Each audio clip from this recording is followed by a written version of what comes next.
انما الصدقات للفقراء والمساکین والعاملین علیہا، اس کی تفسیر چل رہی تھی تو اس میں نے زکوٰۃ کے مصارف بیان کیے تھے، اور امام شافعی اور امام ابو حنیفہ رحمہم اللہ تعالیٰ کا جو اختلاف تھا وہ بھی میں نے بیان کیا تھا. اس اختلاف کا میں خلاصہ دوبارہ پیش کر دیتا ہوں. امام شافعی رحمہ اللہ تعالیٰ کے نزدیک یہ جو 7 قسم کے اصناف ہیں، قسمیں ہیں، ان 7 کو زکوٰۃ دینا لازم ہے، اور کم سے کم ہر صنف میں سے 3 افراد کو دی جائے گی. جبکہ امام ابو حنیفہ رحمہ اللہ تعالیٰ کے نزدیک ان میں سے کسی کو بھی دے دی اور ایک کو بھی دے دی تو زکوٰۃ ادا ہو جائے گی. دوسرا اختلاف یہ تھا کہ امام حنیفہ کے نزدیک زکوٰۃ صرف کسی کو زکوٰۃ کے پیسوں سے کھانا کھلا دینا یا استعمال کروا دینا چیز کافی نہیں ہے، بلکہ للفقراء کا مطلب اس کو مالک بنانا ضروری ہے، اور اس میں فقیر کا بہرحال فائدہ بھی ہے. تو آج میں انشاءاللہ اسی کو کنٹینیو لے کے چلتا ہوں، پھر ہم اس رکوع کے آگے تفسیر کی طرف جائیں گے. تو زکوٰۃ کے مالک بنانا چونکہ فقہ حنفی میں ضروری ہے، تو اس پر کیا فقہی احکام مرتب ہوتے ہیں اور کیا آج کل لوگ اس بارے میں کوتاہیاں کر رہے ہیں، یہ بھی میں ڈیٹیل میں بیان کرتا ہوں. پہلی بات تو یہ کہ ہمیں یہ پتہ چلا کہ اباحت کے طور پہ زکوٰۃ ادا نہیں ہوگی. اباحت کا مطلب میں نے زکوٰۃ کے پیسوں سے کھانا خرید کے جب کسی فقیر کو کھلایا تو اس سے زکوٰۃ ادا نہیں ہوگی.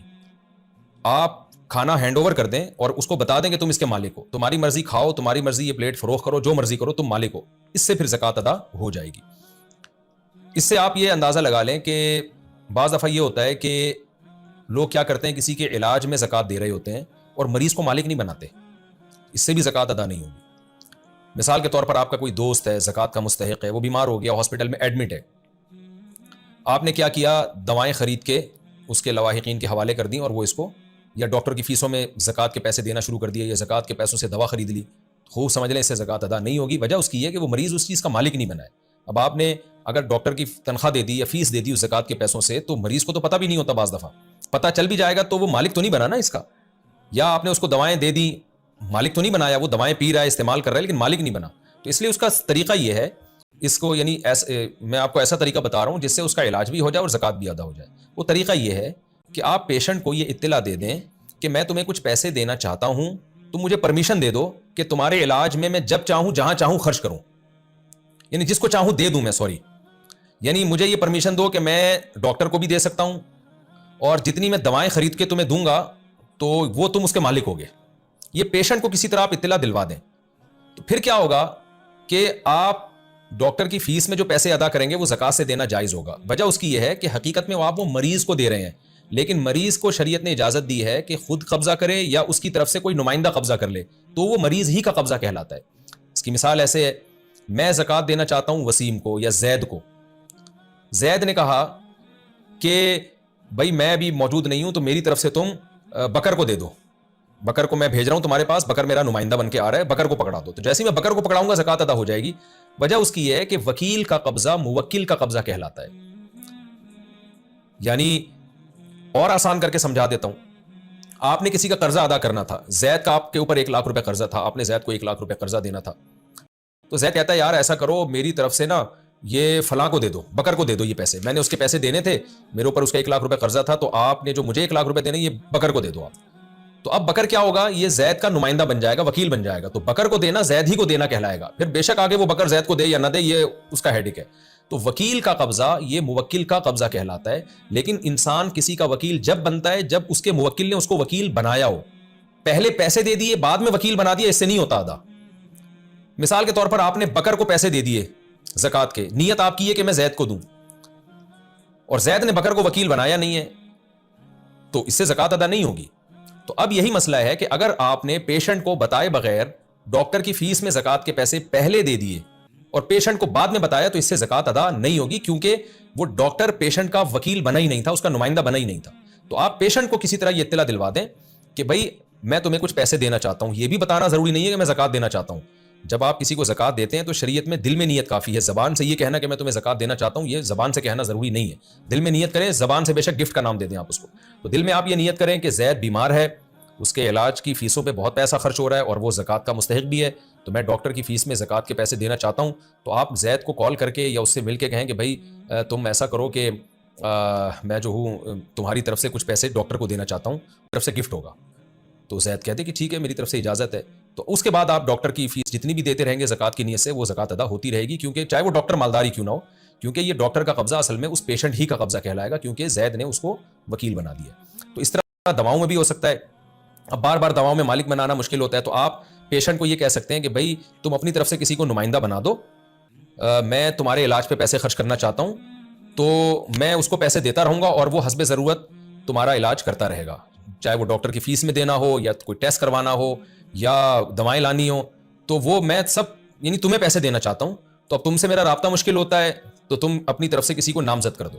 تو زید فار ایگزامپل بیمار پڑا ہے تو وہ کسی کو بھی نامزد کر دے, ٹھیک ہے بھائی یہ صاحب ہیں, یہ میرے جاننے والے ہیں, تو جو پیسے آپ مجھے دینا چاہتے ہیں ان کو دے دیں. تو آپ جیسے ہی اس کو دیں گے قبضہ ہو جائے گا اور زکوٰۃ ادا ہو جائے گی. پھر وہ اس سے ٹیسٹ کروائے اس کے, یا ڈاکٹر کی فیس ادا کرے, یا اس سے جو ہے وہ دوائیں لے کر آئے, آپریشن کروائے, کچھ بھی کرے گا. جیسے جیسے آپ وکیل کو پیسے دیتے رہیں گے وہ زکوٰۃ ادا ہوتی رہے گی. تو یہ وکالت پہلے سے ضروری ہے. مدارس میں بھی ایسا ہی ہوتا ہے. پہلے بہت سے مدرسوں میں بے احتیاطی ہو جایا کرتی تھی. کسی نے زکوٰۃ لا کے مدرسے میں دے دی اور مدرسے کے محتمم نے اس سے طلبہ کو کھانا کھلا دیا, تو زکوٰۃ ادا نہیں ہوگی, بے شک غریب طلبہ کو کھانا کھلایا ہو. وجہ اس کی ہے کہ کھانا کھلانے سے زکوٰۃ ادا نہیں ہوتی, کھانے کا مالک بنانے سے ہوتی ہے. تو مدارس میں طلبہ کو کھانے کا مالک تو نہیں بنایا جاتا, وہ تو دسترخوان لگا دیا بھائی آگے کھا لو. تو وہاں بھی یہ وکالت ضروری ہے. وکالت کا مطلب یہ ہے کہ مدرسے کا محتمم طلبہ سے پراپر اجازت لے کہ بھائی تمہیں جو زکوٰۃ دی جائے گی تم مجھے اجازت دو کہ میں زکوٰۃ کی رقم پر تمہارا نمائندہ بن کے قبضہ کر لوں, اور پھر میں تمہارے مصارف میں اس کو تمہاری پرمیشن سے, ابھی مجھے پرمیشن دے دو, اجازت دے دو, میں تمہارے ہی فائدے میں اس کو استعمال کروں گا. تو ایسی صورت میں جب وکالت نامے پر دستخط کروا لیے, طلبہ نے اجازت دے دی, دستخط اس لیے کہ تاکہ کوئی بعد میں انکار نہ کر سکے. تو بعض مدارس میں ایسا ہوتا ہے کہ وہ طلبہ سے اجازت لے لیتے ہیں محتمم یا مدارس کے جو انتظامیہ ہے کہ آپ کو جو زکوٰۃ کے جو لوگ ڈائریکٹ پیسے دیں گے آپ ہمیں پرمیشن دے دیں کہ ہم آپ کی طرف سے قبضہ کر لیں. پھر ہم اور دوسری پرمیشن یہ بھی دے دیں کہ پھر ہم آپ ہی کے مفاد میں اس کو استعمال کریں گے, لیکن جہاں بہتر سمجھیں گے ہمیں استعمال کی آپ اجازت دے دیں. پھر محتمم اس طرح سے جب طلبہ سے وکیل بن جائے پھر وہ پیسے وصول کرے گا تو زکوٰۃ ادا ہو جائے گی. پھر وہ طلبہ ہی کے مفاد میں اس کو استعمال کر سکتا ہے, ان کے علاج میں بھی, پھر کھانا بھی کھلا سکتا ہے کیونکہ طلبہ نے اس کو پرمیشن دی ہے. لیکن یہ ضروری ہے کہ طلبہ ہی کے مفاد میں استعمال ہو.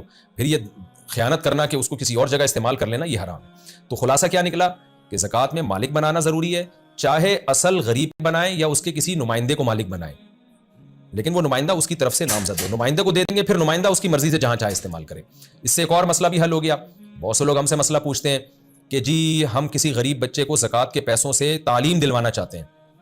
تو یہاں بھی خوب سمجھ لیں, اگر ڈائریکٹ آپ نے غریب بچے کے ٹیچر کو فیس میں پیسے دینا شروع کر دیے تو زکوٰۃ ادا نہیں ہوگی. اس کا طریقہ بھی یہی ہے کہ آپ اس غریب سے پہلے پرمیشن لیں.